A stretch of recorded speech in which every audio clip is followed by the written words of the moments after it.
Back in May, the Pacific Northwest wildfire season was expected to be another high-risk one, but that hasn't been the case so far. Basically, in this peak season for fire season, what happens is usually in July and August.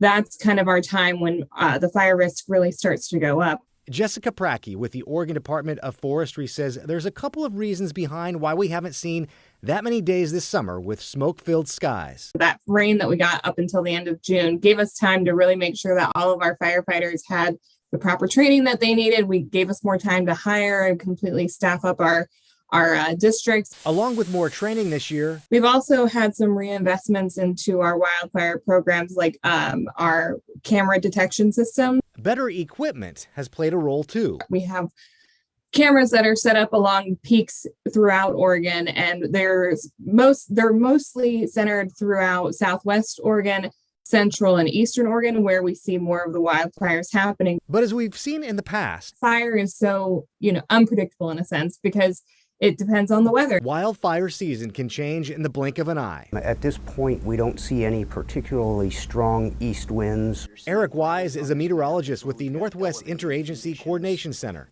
He says the threat of wildfires will be high over the coming days as we see another stretch with temperatures 90 degrees or hotter. And they are projected to climb over the next several days before falling back again into that average territory. So what we're looking at going forward is really fairly average conditions. Our threat of wildfires won't be concerning on the west side of the state. And the ones that we have concern going into September. Where the real concern is going to be? We still have portions of central Washington and Oregon that we expect to still be above normal potential for significant fire, as well as southwestern Oregon and then around the Columbia Basin in eastern Washington.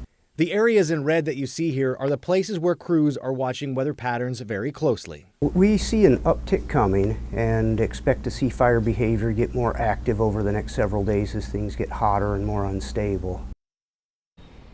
Well, wildfire season, Ashley, doesn't end until the end of next month into the early October when we finally see the rain starting to move in. But that's something we haven't seen since early July. We are currently sitting at 54 days in a row with no measurable amount of rain, which now marks the 5th longest stretch on record. In the newsroom, Joe Ranieri, KGW News. All right, Joe.